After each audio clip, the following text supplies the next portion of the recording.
Will O'Callaghan is with us. Will has been appointed as our amateur psephologist. Our resident John King. We're crunching the numbers, Will.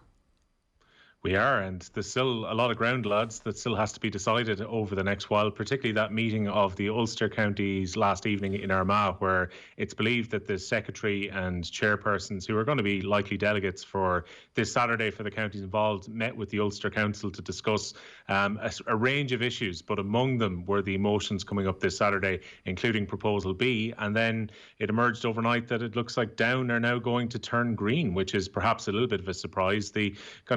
A lot of county board meetings were taking place last evening, so we've been able to chart a map so far about where counties are intending to vote ahead of Saturday. Now, before we start with the Greens, you look at the blues that are on the map which we have drawn up, and they're the counties who are going to have a free vote going into Saturday, which I think is significant because in those counties, the reasoning given, at least by Kerry and by Laois, Waterford, it was their delegates who decided to leave an option of a free vote available for their delegates for this weekend, is that they're waiting to see what actually hits the Congress floor.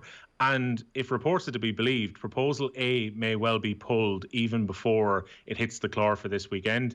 And there is the potential, at least according to the Laois chairman, Peter O'Neill, who spoke yesterday about Laois's position, that there may well be amendments to Proposal B before it even gets voted on at lunchtime on Saturday. So the counties who've given a free vote so far, you're looking at Laois, Waterford. Waterford had their meeting last night, and they were empowered, their delegates, by the clubs to have a free vote for this weekend, so they can decide on whatever is put forward on Saturday lunchtime. You've got Limerick, who are also giving a free vote as things stand, and Kerry. And then the significant counties that went green overnight, Cork, who you mentioned, Clare had their county board meeting and they officially rubber-stamped the thinking of their management committee. Tipperary's 5 votes, which is significant with the amount of delegates that they have, they've gone green. Wexford this morning announcing that last night they made the decision that they're going to be supporting Proposal B. You've then got a raft of Midlands counties, really, Longford, Westmeath and Offaly. We already knew about the Westmeath and Offaly positions from last week. Both Meath and Kildare opting for Proposal B. Louth, who had already declared their support for it. Down, which is the significant one that we perhaps weren't expecting to be pro-Proposal B. And then you've got Sligo, who also are intending to vote for Proposal B. It leaves a lot of counties still undecided. And I think there's a lot of suspicion, at least when it comes to some of the Connacht counties and Ulster counties, that they will turn red and there'll be no votes for this weekend. But with 3 days to go, it looks pretty wide open at the moment. The open vote and leaving it up to Saturday, the reason behind that, Will, I presume, is either there's still an acceptance that they might vote for Proposal A, or that's one reason for this. The second one is that their vote is dependent on the tweaks that come to Proposal B. So, is there any other reason why they would leave an open vote, do you think? Because to me, that's the only reason why you could make that argument. I think it's more likely to be the latter reason, in that they're waiting to see what the amendments are going to be ahead of this weekend, because I spoke to a couple of Laois players on the back of Laois's declaration from Monday night's meeting that they would be giving their delegates a free vote, but that they were tending towards voting yes. And the Laois players had handed a pretty strong mandate to the county board, and the county board had said they're going to listen to their players, but they want to see exactly what they'd be voting on. It seems from the reports coming out of the Waterford meeting last night, it's also a similar position where they're trending towards voting yes, but they want to see what's actually there before they vote, and the delegates will be allowed to make a decision on the day. Kerry, a bit more of a poker face position, based on the comments that came out of their county board meeting, where their delegates are going to wait and they're going to vote based on what's put before them. Similarly, we get the feeling that Limerick are tending towards voting in favour of Proposal B, but again, they're going to be allowed to free vote on it. And the caveat that comes with all this, and every single delegate that goes to Congress this weekend, is that the CPA attempted a few years ago to get transparency around where votes actually go when the vote takes place. But we have no idea if, when the buttons are pressed, who has voted where. Like, people may well be mandated to go and vote, but a delegate, even who has been whipped by their county to vote in a certain way, may not actually vote in the way that they're told to do so. They should bring that motion to Congress every year and see does it ever get below 86% of rejection. It seems unlikely that vote would take place. It was so strongly rejected at the time back in, I think it was 2018 Congress when that happened. So Congress is a weird thing, guys. Having been there a few times as a delegate, the lobbying takes place even between sessions. When you go out for lunch, counties will meet and they'll talk about how they're going to vote in the afternoon. Back up the truck. Very delayed. Back up the truck. having been there as a delegate. Yeah, only ever as an underage delegate, but I did What? two congresses and a special congress as an Offaly delegate back. Hang on a second. Well, you've kept this completely buried forever. What? So, what does an underage delegate mean? Someone that's not 60. Yeah, exactly. You go along and look, everyone back then, at least for a full Congress, you always had an underage delegate. I believe there's a slight change in the amount of delegates that are attending for this special Congress. I think some counties are going to have 5 and some are going to have 3. So, but it was an interesting experience, guys. Genuinely. Offaly have 3. Michael Duggan told us last week Offaly will have 3 this time. When you were there, how many did they have? We had 5, I think. There was 4 from the county board executive, and then I was the underage delegate on it as well. You had full voting rights while you were there. Well, that's what I ask. Yeah, okay. So you were pressing your little button.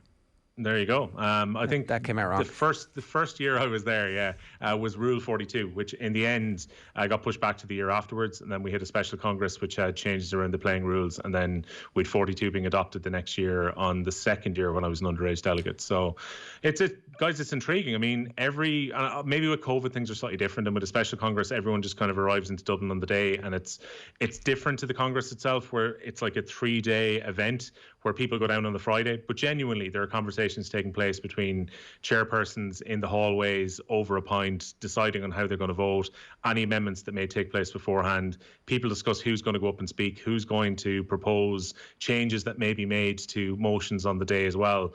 It's GA politics. You were saying earlier, you're trying to make kind of politics a bit sharp and sexy. This is exactly what happens. And I'm sure there are conversations taking place. Like, we focused on the Ulster meeting that was in Armagh last evening, but I am sure over the last couple of weeks that provincial councils have been meeting with county board officials to discuss voting intentions and what's going to happen around some of the emotions this weekend. Yeah, and you can see that the provincial councils are so embedded within the nuts and bolts of the GAA that their viewpoint is coming through in almost all of the newspapers. So it's clear that there have been conversations being had from the provincial council's perspective to put their view forward about what the issues are, and that is deeply ingrained in how the story has been reported from the start. And we've obviously offered all of the provincial councils the opportunity to come on and have a platform. We spoke this week with Leinster, we had Ulster on before. We haven't had any response from Connacht, but the opportunity for John Peretti to come on and talk to us is still there for us, and we would obviously offer Mr. Letty from Munster the same opportunity as well. But anyway, look, it's heading to squeaky bum time now. We're still waiting for word from a few counties: Galway, Roscommon, Cavan, Donegal and Monaghan.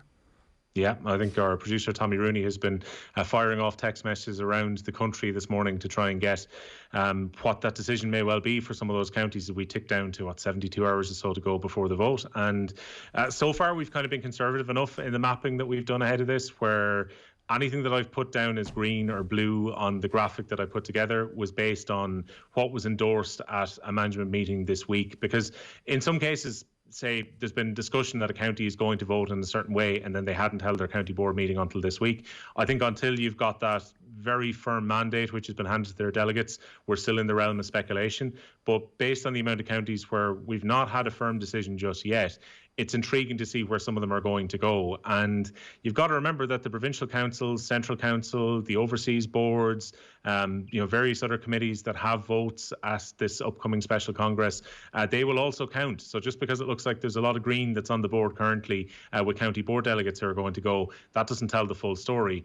And ultimately, it's about getting to a 60% mandate if any of the proposals are to be passed this weekend. So it's not 50-50. 60 is a big ask. And the players' vote, obviously. What number of delegates to the players? The 80% of players who voted for this in favour of the GPA. How much weight do those votes carry, Will? Well, I think ultimately the GPA they have the equivalent of one county, I think, with delegates that go for this weekend. We need to double check 100% how many votes they're actually going to have. John's got the 2 fingers up. There's two counties. So it's still a very, very small percentage. Two votes, yeah. 2 votes. Yeah, so that's an incredibly small percentage. Now, the players are going to have an influence, and the GPA have been lobbying particularly hard over the last couple of weeks to try and convince as many county board delegates to vote for Proposal B as possible. But whatever with the soft power that's available from their actual vote is extremely low. It's remarkable that the players have 2 votes in this. The entire constituency is 180, John? 183. And Will, you've got your Irish map and your John King, and it looks fantastic and everything. But I suppose you almost need a world map for this, because there are other elements of the association. 19% of the association have votes. Hertfordshire have a vote, London have a vote, Warwickshire have a vote, Gloucestershire have a vote, Lancashire have a vote, Yorkshire have a vote, Scotland have a vote, Europe have a vote, New York have a vote, the US GAA have a vote, Canada have a vote, Australasia have a vote, Asia have a vote, the Middle East have a vote on the football championship. I guess at some level it makes sense to have a broad coalition voting on most of the things that matter, but given this... The votes are the same from a lot of these areas as the counties that are participating in the championship and will be affected by the championship. They're all way more important combined than the player's voice. Like, I don't know how many you listed off there. Was it?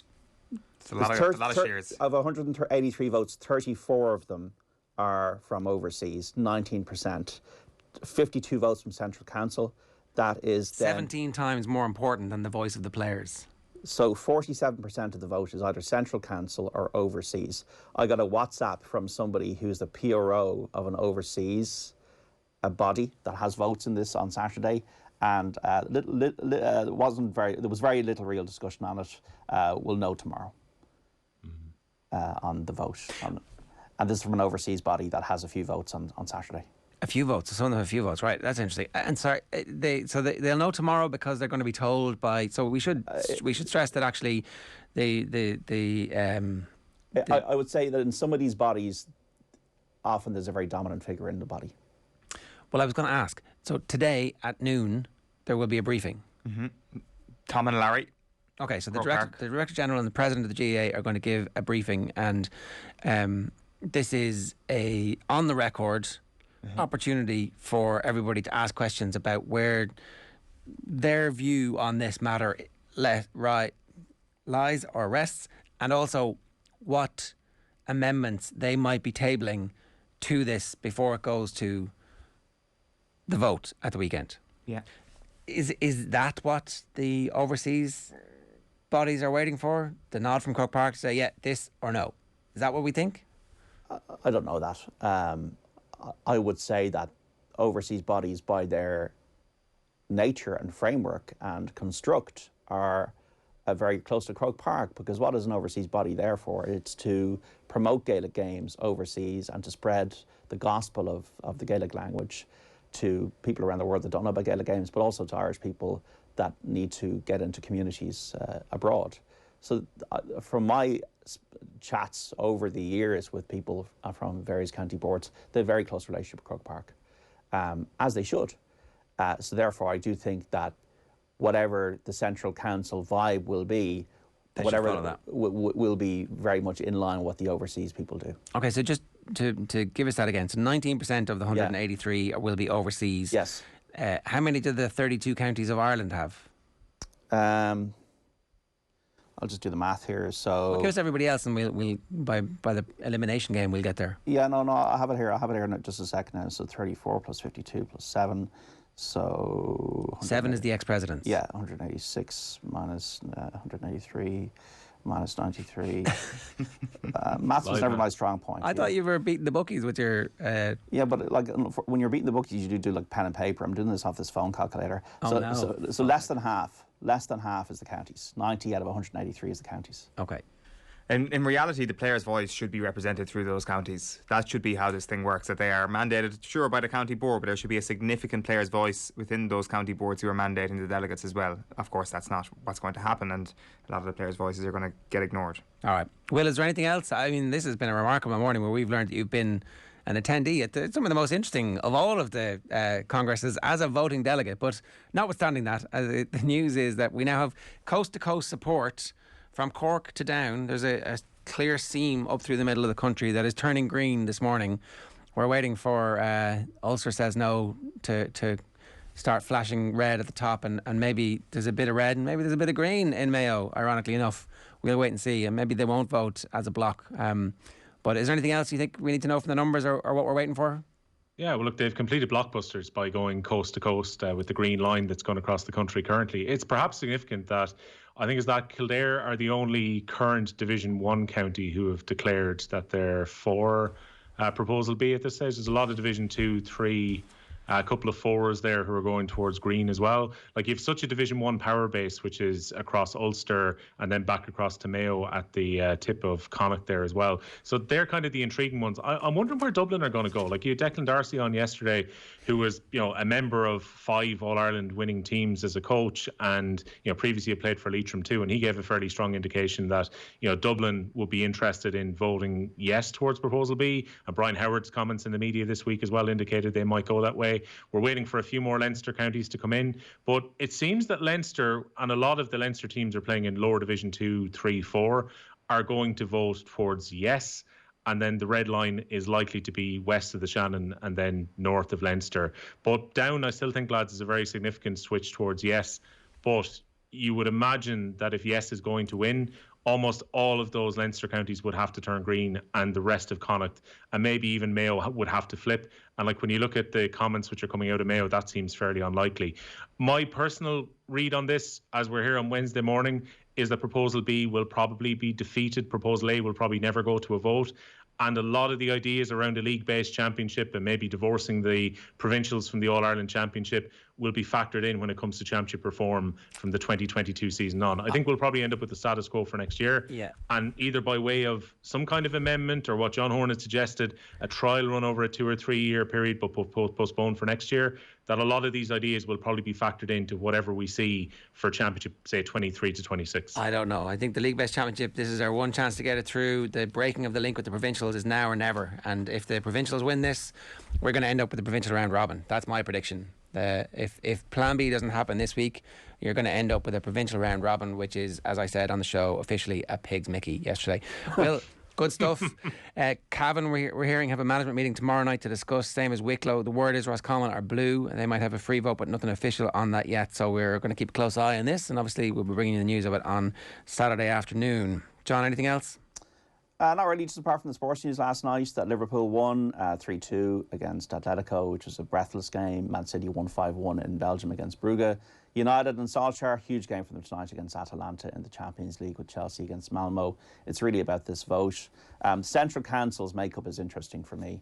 The 52 votes and the kind of the vibe and the temperature of that is definitely going to be probably the decisive factor, I think, in this vote on Saturday. But that's where the provincial council's power base is. I would agree with you that I would find nothing more depressing than a provincial round robin in football going forward, and the province getting more power and having these competitions that have no life and no imagination. It would just be really a slap in the face to go from potentially having this just be very, very close to this happening to having provincial round robins. Like, you just turn off the telly until August. Actually, by the time you get to August, the club season will be underway.